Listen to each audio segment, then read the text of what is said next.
ഇതറിയാൻ വേണ്ടി അവൾ തന്നോട് പാർക്ക് വരാൻ പറഞ്ഞത്. നീ നാട്ടിൽ പോയിട്ട് തിരിച്ചു വരും? ശനിയാഴ്ച അല്ലെങ്കിൽ ഞായറാഴ്ച അല്ലെങ്കിൽ തിങ്കളാഴ്ച തീർച്ച. മറന്നുപോയി ഓഫീസിന്റെ താക്കോൽ. Excuse me, I am Suresh. നിങ്ങളന്ന് ശങ്കരമന്റെ വീട്ടിൽ വന്നില്ലേ? നിങ്ങൾ എന്താ എന്റെ കസിനുമായി സംസാരിച്ചത്? സംസാരിക്കുന്നത് നിങ്ങൾ കണ്ടോ? കണ്ടില്ലെങ്കിൽ ചോദിക്കാൻ പാടില്ലേ? ചോദിക്കാം, കസിനോട് തന്നെ. നിങ്ങൾ ഒന്നൊന്നും ഇത് കൂടെ എടുത്തോണ്ട് വന്നത്? ഇതിനാളുണ്ട്. സോറി. എന്തോന്ന് സോറി? അവിടെ കല്യാണം നിശ്ചയിച്ചിരിക്കുക. താൻ വെറുതെ അലമ്പുണ്ടാക്കരുത്. താനായി അലമ്പുണ്ടാക്കുന്നു. ഇയാള് പോ. എനിക്കറിയാം നിന്റെയൊക്കെ ഉദ്ദേശം എന്താണെന്ന്. അറിയാമെങ്കിൽ പിന്നെ എന്തിനാ ചോദിക്കുന്നത്? നീ പോടാ. ഞാഞ്ഞൂലെ ഇതോടാ വിളിച്ചത്? ഞാഞ്ഞൂല തന്തേണ്ട.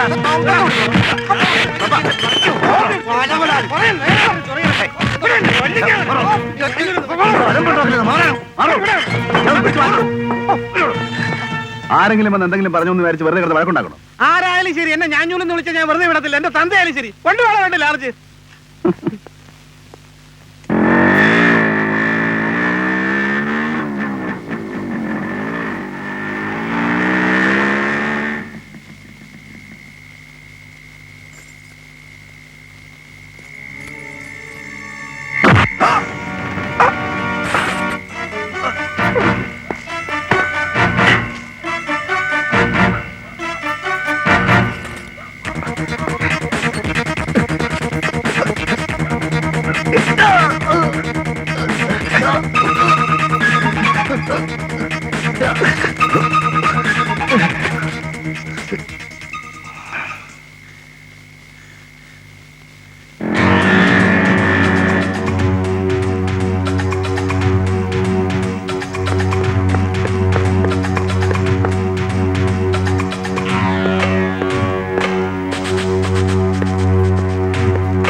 മാലിനി, മാലിനിയുടെ കസിനെ ഒന്ന് വിളിച്ചേ.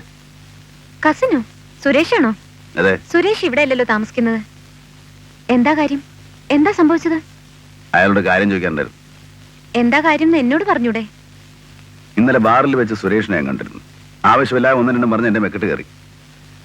രാത്രി ഫ്ലാറ്റിൽ വെച്ച് ആരോ എന്നെ ആക്രമിച്ചു. എന്റെ ഓഫീസ് ആകെ നാശാക്കി.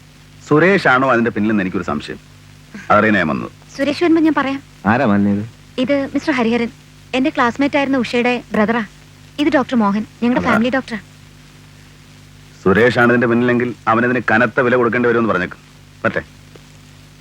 എന്താ മാലിനി പ്രശ്നം? പറയാം.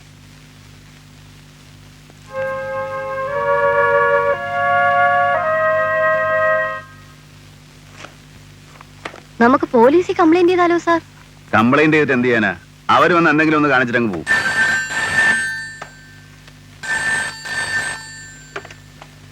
Hello, safe security service. എനിക്ക് നിന്നെ അത്യാവശ്യമായിട്ടൊന്ന് കാണണം. വീട്ടിൽ വന്നാൽ മതി. I will wait for you. ശരി, ഞാൻ വരാം. ഓക്കെ.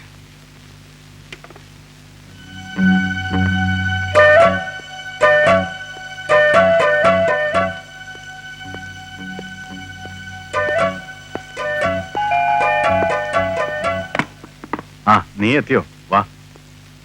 കഴിഞ്ഞ ദിവസം നമ്മൾ ഡിസ്കസ് ചെയ്തിരുന്നില്ലേ കത്തിക്കരിഞ്ഞൊരു ബോഡിയെക്കുറിച്ച്? ബ്രോഡ്വേയിലുള്ള ഒരു സ്വർണ്ണക്കടക്കാരൻ ആ ബോഡി തിരിച്ചറിഞ്ഞിട്ടുണ്ട്. അവളുടെ പേര് രാജ്യം തന്നെയാണ്. നാഷണൽ ഹോട്ടലിൽ ഒരു ജോലി ഉണ്ടായിരുന്നെങ്കിലും മെയിൻ കൃഷി വേറെയായിരുന്നു. അതേടാ, മറ്റേ തന്നെയായിരുന്നു. അവളുടെ കസ്റ്റമർ ആയിരുന്ന സ്വർണ്ണക്കടക്കാരൻ അവൾക്ക് സമ്മാനിച്ചതായിരുന്നു ആ ഡോളർ. ഇതേ നോക്ക്, പോസ്റ്റ്മോർട്ടം റിപ്പോർട്ട്. വെടിയേറ്റിട്ടാണ് അവൾ മരിച്ചിട്ടുള്ളത്. 2 ബുള്ളറ്റ് കൊണ്ട് അവളുടെ ബോഡിയിലുണ്ട്. ഒരു ബുള്ളറ്റ് നേരെ അവളുടെ ചങ്കിൽ തന്നെ തറച്ചു. അതാണ് മരണകാരണം. മറ്റൊന്ന് അവളുടെ വലത്തെ ഉരയിൽ തട്ടി എവിടെയോ തെറിച്ചു പോയിട്ടുണ്ട്. ആളെ ഒരിക്കലും കണ്ടുപിടിക്കരുതെന്നുള്ള ഉദ്ദേശം കൊണ്ടാവാം മരിച്ച സ്ഥലത്ത് നിന്നും ബോഡി ദൂരെ കൊണ്ടുപോയി കത്തിച്ചത്. പക്ഷെ എന്തോ ബോഡി പൂർണ്ണമായി കത്തി നശിച്ചില്ല. കുറച്ചുനാൾ മുമ്പ് അവൾ ജോലി വിട്ടു. താമസിച്ചിരുന്ന ഹോസ്റ്റലും. ഇത്രയും കാര്യങ്ങൾ ഞാൻ ഫില്ലപ്പ് ചെയ്തിട്ടുണ്ട്. ബാക്കിയുള്ള കാര്യങ്ങൾ നീ ഫില്ലപ്പ് ചെയ്യണം. ഞാനോ? അവളെ കുറിച്ച് എനിക്കെന്തറിയാം? ആ പെണ്ണ് ജോലി ചെയ്തിരുന്ന ഹോട്ടലിൽ അന്വേഷിക്കാനായി ഇൻട്രഡക്ഷൻ തന്നത് ഞാനല്ലേ? വെറുതെ ഒരു കാരണവുമില്ലാതെ നീ ആ പെണ്ണിനെ അന്വേഷിക്കില്ലല്ലോ. So please fill up the blanks. ഒരു കസ്റ്റമർക്ക് വേണ്ടിയാണ് ഞാൻ ആ പെണ്ണിനെ അന്വേഷിച്ചത്. പക്ഷെ ആ പെണ്ണിനെ കണ്ടുപിടിക്കാൻ എനിക്ക് സാധിച്ചില്ല. നുണ. ഇല്ല പീറ്റർ, ഞാൻ ആ പെണ്ണിനെ കണ്ടിട്ടില്ല, സംസാരിച്ചിട്ടില്ല. ഒന്നും തന്നെ ആ പെണ്ണിനെ കുറിച്ച് എനിക്ക് അറിഞ്ഞുകൂടാ. നുണ. എന്നാപ്പോ പറയാൻ എനിക്ക് സൗകര്യമില്ല. അല്ല പിന്നെ ഏ ക്യാപ്റ്റൻ, ആരാ നിന്റെ ഈ കസ്റ്റമർ? പറ. പറയടാ. നീ വിശ്വസിക്കില്ല, എങ്കിലും പറയാം. ശരിയായ പേരോ അഡ്രസ്സോ പറയാൻ മടിയുള്ള ഒരു കസ്റ്റമർ ഈ പെണ്ണിന്റെ ഇപ്പോഴത്തെ സർക്കംസ്റ്റൻസസ് എന്താണെന്ന് അന്വേഷിച്ചറിയാൻ പറഞ്ഞു. ആകെ അറിയാവുന്നത് ഈ പെണ്ണ് നാഷണൽ ഹോട്ടലിൽ ജോലി ചെയ്തിരുന്നു എന്ന് മാത്രമാണെന്നും പറഞ്ഞു. അല്പം ദാരിദ്ര്യമുള്ള സമയത്തും കൂടിയാ കൂടുതൽ ഇറക്കാതെ ഈ ഓഫർ സ്വീകരിച്ചത്. ആ കസ്റ്റമർ നിന്നെ പിന്നെ കോണ്ടാക്ട് ചെയ്തു? ഇല്ല. കസ്റ്റമർ ആണോ പെണ്ണോ? ആണ്. പീറ്റർ, എന്തെങ്കിലും പെശകുള്ള കേസാണെങ്കിൽ ഞാൻ നിന്റെ സഹായം തേടുവോ? നീ അറിയാതെയാണ് എന്തെങ്കിലും സംഭവിച്ചെങ്കിൽ? സംഭവിച്ചിരിക്കാം, പക്ഷെ എനിക്ക് അറിഞ്ഞുകൂടാ. ഞാൻ വരട്ടെ. ക്യാപ്റ്റൻ സാർ, ശരിയായ പേരോ അഡ്രസ്സോ പറയാത്തൊരാൾ, ആ ടൈറ്റിൽ എനിക്ക് അത്ര സൂചിച്ചില്ല കേട്ടോ.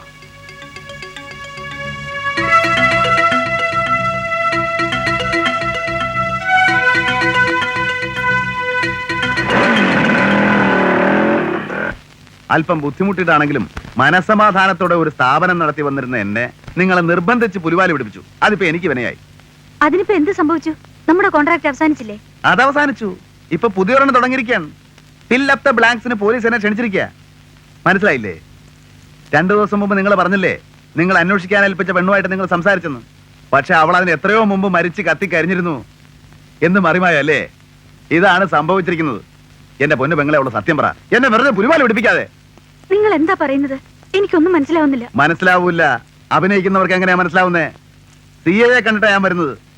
നിങ്ങളോട് ചോദിക്കേണ്ട ചോദ്യങ്ങളൊക്കെ അയാൾ എന്നോടാ ചോദിക്കുന്നേ. ഏതാണ് ഞാൻ അന്വേഷിക്കുന്ന പെണ്ണ്? എന്തിനാണ് അവളെ അന്വേഷിക്കുന്നത്? ആരാണ് എന്നെ അവളെ അന്വേഷിക്കാൻ ഏൽപ്പിച്ചത്? ഇതൊക്കെ അയാൾക്ക് അറിയണം.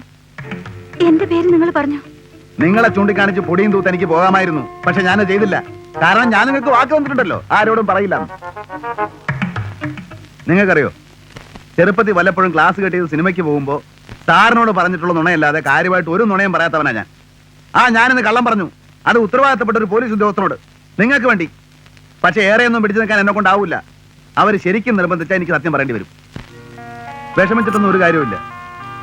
2 ദിവസം മുമ്പ് ആ പെണ്ണ് നിങ്ങളെ കോണ്ടാക്ട് ചെയ്തു എന്ന് പറയുന്നത് കള്ളമല്ലേ? പറയൂ, കള്ളമല്ലേ? എന്തിനാ കള്ളം പറഞ്ഞത്? പറയൂ. രാജി എന്ന പേരുള്ള പെണ്ണ് മരിച്ചെന്ന് നിങ്ങൾ പറഞ്ഞപ്പോ എനിക്ക് ഭയമായി. എന്നെ സംശയിക്കുമെന്ന് കരുതി. അതുകൊണ്ടാണ് ഞാൻ നുണ പറഞ്ഞത്. പക്ഷേ സത്യമായിട്ടും ആ മരണവുമായി എനിക്ക് യാതൊരു ബന്ധവുമില്ല. എന്തിനാ നിങ്ങൾ ആ പെണ്ണിനെ അന്വേഷിച്ചത്? എന്റെ അച്ഛനെ കുറിച്ച് എന്തോ രഹസ്യം അവളുടെ പക്കലുണ്ട്. അവള് ചോദിച്ച കാശ് കൊടുത്തില്ലെങ്കിൽ അത് പുറത്താക്കുമെന്ന് പറഞ്ഞ് അവൾ എന്നെ ഭീഷണിപ്പെടുത്തി. ഞാൻ ഞങ്ങളുടെ വക്കീലിനെ കണ്ട് സംസാരിച്ചു. അദ്ദേഹം പറഞ്ഞിട്ടാ ഞാൻ സാറിനെ കോണ്ടാക്ട് ചെയ്തത്. ആ പെണ്ണിനെ കുറിച്ച് ലതയ്ക്ക് എന്തെങ്കിലും അറിയോ? ഇല്ല. അച്ഛനെ കുറിച്ചുള്ള രഹസ്യം എന്താണെന്ന് വല്ല സൂചനയും കിട്ടിയോ? ഒരു സ്ത്രീ കൊല്ലപ്പെട്ടിരിക്കുന്നു. വളരെ വ്യത്യസ്തമായ സാഹചര്യത്തിലാണ് ലത ആ പെണ്ണിനെ കുറിച്ച് അറിയാനിടയായത്. അതുകൊണ്ട് അറിയുന്ന സത്യം പോലീസിനോട് തുറന്നു പറയുന്നതാണ് നേരായ വഴി. മറിച്ച് പോലീസ് ലതയും ഈ സ്ത്രീയുമായുള്ള ബന്ധം ഏതെങ്കിലും തരത്തിൽ അറിയാനിടവന്നാൽ അവർ നൽകുന്ന വ്യാഖ്യാനം തന്നെ വേറെ ആയിരിക്കും. ടു ബി വെരി ഫ്രാങ്ക്, യഥാർത്ഥ കുറ്റവാളി അവർക്ക് കണ്ടുപിടിക്കാൻ കഴിഞ്ഞില്ലെങ്കിൽ ലതയായിരിക്കും. അങ്ങനെയാണെങ്കിൽ പോലീസിനോടെല്ലാം തുറന്നു പറഞ്ഞേക്കും. ഞാൻ എപ്പോ എവിടെ വരണമെന്ന് പറഞ്ഞാൽ മതി. ഞാൻ അറിയിക്കാം. തൽക്കാലം ലത അതേക്കുറിച്ച് ഓർത്ത് വിഷമിക്കണ്ട. വരട്ടെ.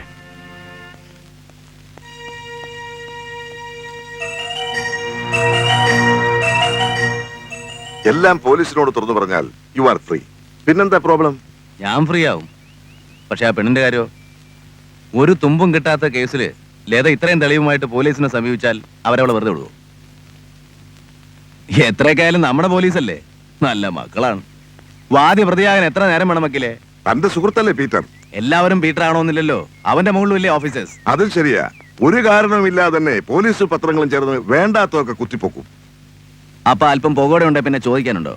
അതോടെ രോഗിയെ അവളുടെ അച്ഛനെയും കുടുംബത്തെയും നിശ്ചയിച്ചുറപ്പിച്ച കല്യാണത്തെയും ഒക്കെ അത് ബാധിക്കും. അതുകൊണ്ടാണ് ലത പോലീസിനോട് തുറന്നു പറയാമെന്ന് പറഞ്ഞപ്പോൾ ഞാനൊന്ന് മടിച്ചത്. ഇനി ഒരു പക്ഷേ അവൾ ഏതെങ്കിലും തരത്തിൽ ക്രൈമുമായി, അല്ല എന്റെ ഒരു സംശയമാ, ആ ആംഗിളിൽ ഞാൻ ചിന്തിച്ചു. അതുകൊണ്ട് അവളുടെ ഉള്ളെന്താണെന്ന് അറിയാൻ വേണ്ടി ഞാൻ പോലീസിനോട് പറയാമെന്ന് പറഞ്ഞത്. അല്പമെങ്കിലും ഗിൽറ്റി ആണെങ്കിൽ പോലീസിനോട് പറയാമെന്നോട് സമ്മതിക്കുമോ? അത് ശരിയാ. ഇനി എന്താ ഒരു പോംവഴി? എത്ര നാൾ അവരിൽ നിന്ന് ഒളിച്ചു വെക്കും? തൽക്കാലം പോലീസിന് എന്നെയാ സംശയം. എന്നിൽ കൂടി അവർക്ക് ലതയിൽ എത്തിച്ചേരാൻ പറ്റൂ. അപ്പൊ പിന്നെ ഞാൻ സൂക്ഷിച്ചാ പോരെ.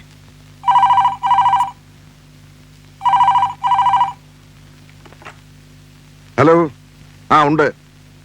റോസ്മേരിയാ? ഹലോ, ആ ഞാൻ എന്താ? മാലിനി ഫോൺ ചെയ്തിരുന്നു, സാറിനെ അത്യാവശ്യമായിട്ട് കാണണം, 3 മണിക്ക് ഓഫീസിൽ വരുമെന്ന്. ആ ശരി, ഞാൻ എത്തിക്കോളാം. ആരാ? എന്താ കാര്യം? 3 മണിക്ക് ലതയുടെ അനിയത്തി മാലിനി എന്നെ കാണാൻ വരുന്നു. എന്തിനാ? അവൾക്കെന്താ പ്രോബ്ലം? എല്ലാവർക്കും പ്രോബ്ലം തന്നെയാണ് വക്കീലേ. ഏതായാലും നല്ല ക്ലയന്റിനെയാണ് എന്റെ അടുത്തേക്ക് വിട്ടത്. ഇനി ഇതുപോലെ കുരിശു വല്ലതും ഉണ്ടെങ്കിൽ പറഞ്ഞു വിട്ടേരെ, മടിക്കണ്ട. അതിന് മാലിനിയെ തന്റെ അടുത്തേക്ക് പറഞ്ഞു വിട്ടത് ഞാനല്ലടോ. ശരി, വരട്ടെ. ക്യാപ്റ്റൻ സാറേ, വിശ്വാമിത്രന്റെ തപസ് ഇളകുവോ? വേല മനസ്സിലിരിക്കട്ടെ വക്കീലേ. ഇതിലും വല്ലേ പെരുന്നാൾ വന്നിട്ട് ബാബ പള്ളി പോയിട്ടില്ല, പിന്നല്ലേ ഇത്.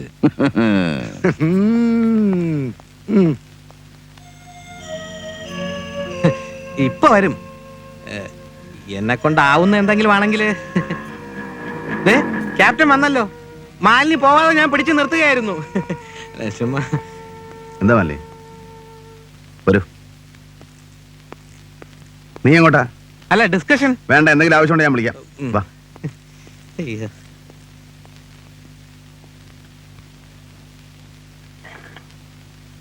എല്ലാവർക്കും പറയാൻ രഹസ്യങ്ങളേ ഉള്ളൂ.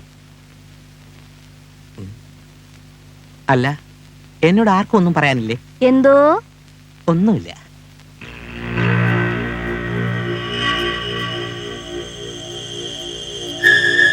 ആരാ അത്?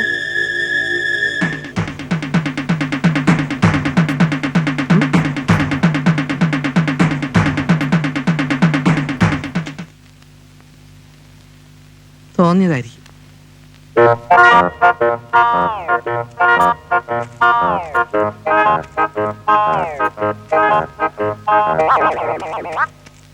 സുരേഷ് ഇന്നലെ വീട്ടിൽ പ്രശ്നം ഉണ്ടാക്കാൻ എന്താ കാരണം? നിങ്ങളുമായിട്ട് ബാറിൽ വെച്ചുണ്ടായ സംഭവത്തെ പറ്റി ഞാൻ ചുമ്മാ ഒന്ന് സൂചിപ്പിച്ചു. അത് കേൾക്കേണ്ട താമസം എന്റെ നേർക്ക് ഒറ്റ ചാട്ടമാ. പിന്നെ തുടങ്ങിയില്ലേ ബഹളം. ചേച്ചി വന്നപ്പോ ചേച്ചിയുടെ നേർക്കായി. അയാളെ കൊല്ലാൻ ഞാനും ചേച്ചിയും കൂടെ നിങ്ങളെ വാടകയ്ക്ക് എടുത്തിരിക്കുകയാണെന്ന്. സുരേഷ് പിന്നെന്തൊക്കെ പറഞ്ഞു? ഞങ്ങളെയൊക്കെ കമ്പി എണ്ണിക്കാൻ അയാൾ വിചാരിച്ചാൽ സാധിക്കുമെന്ന്.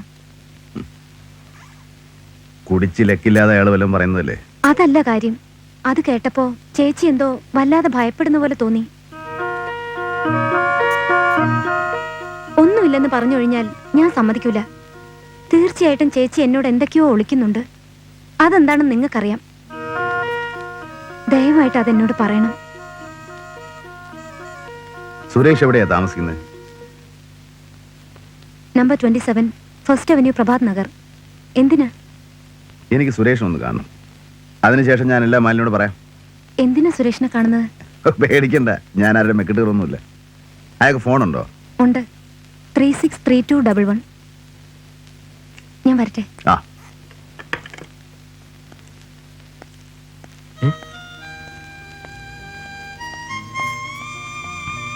ഇത് ഞാൻ വിചാരിച്ചതുപോലെ തന്നെ.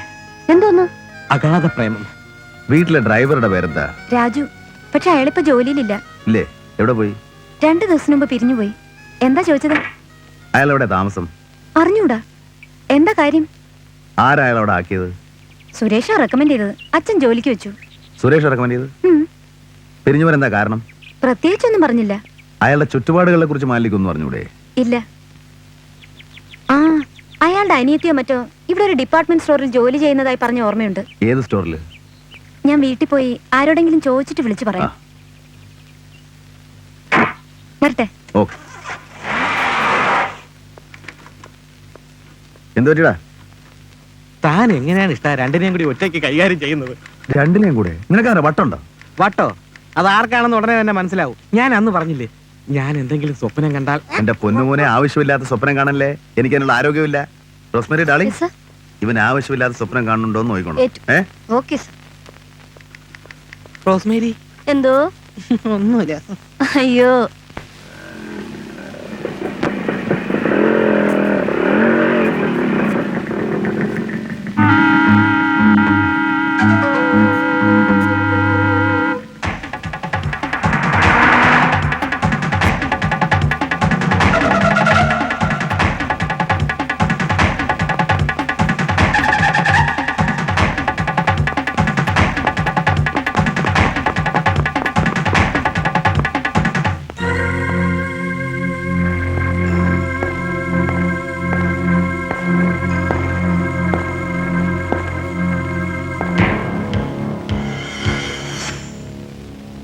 രാജു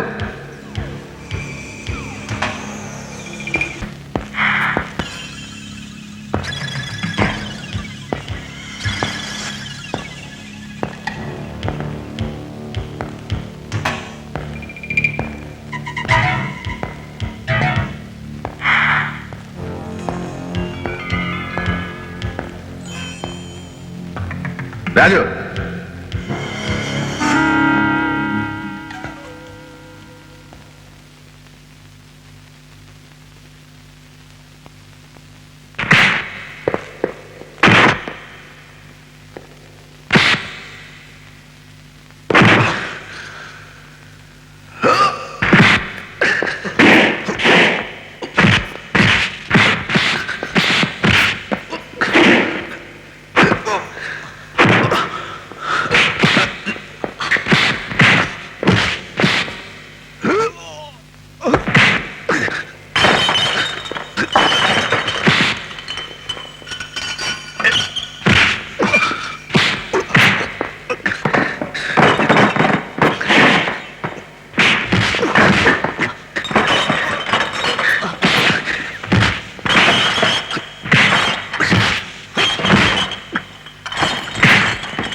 നീ എന്തിനാ എന്നെ കണ്ട ഓടിയത്?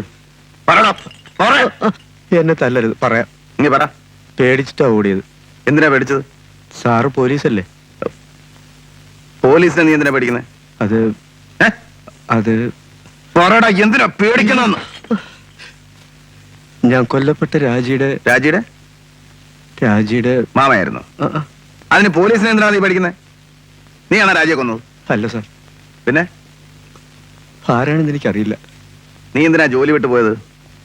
രാജി വഴിയാ ഞാൻ സുരേഷ് സാറിനെ പരിചയപ്പെട്ട് അദ്ദേഹമാണ് എനിക്ക് ആ വീട്ടിൽ ജോലി വാങ്ങി തന്നത്. രാജി മരിച്ചു എന്നറിഞ്ഞോടുകൂടി പോലീസ് എന്നെ അന്വേഷിച്ചു വരുമെന്ന് കരുതി സുരേഷ് സാർ എന്നോട് പൊയ്ക്കൊള്ളാൻ പറഞ്ഞു. നീ എന്തിനാണ് ഞാനും ലതയും തമ്മിൽ സംസാരിക്കുമ്പോൾ ഒളിഞ്ഞെന്ന് കേട്ടത്? സാറ് രാജിയെ കുറിച്ച് പറഞ്ഞു കേട്ടപ്പോൾ ഞാൻ എന്താണെന്ന് അറിയാൻ വേണ്ടി. നീ അല്ലേടാ അന്ന് രാത്രി എന്നെ ആക്രമിച്ചത്? ഞാനോ? എനിക്കൊന്നും അറിഞ്ഞൂടാ സാർ. നിനക്കൊന്നും അറിഞ്ഞൂടല്ലേ?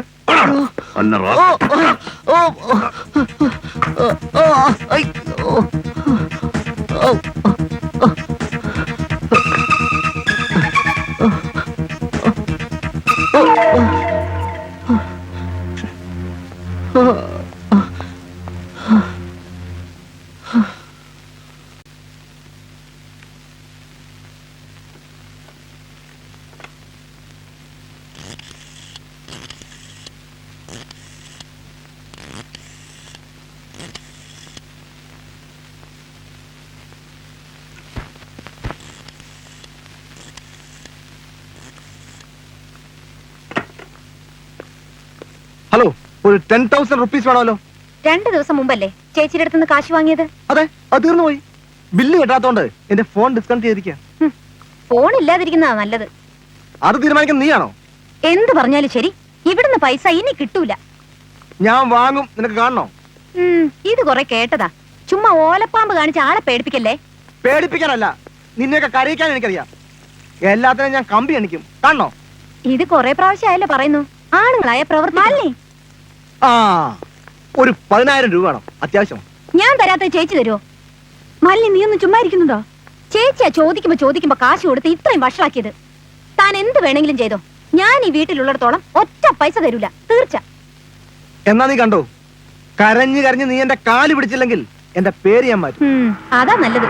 മാലിനി ആ, നല്ലൊരു അഡ്വക്കേറ്റിനെ കണ്ടുവച്ചു. ആ, എന്തായി ചികിത്സ? ചികിത്സിച്ച് തീർന്നോ? കുളിപ്പിച്ച് ഇല്ലാതാക്കുവോ?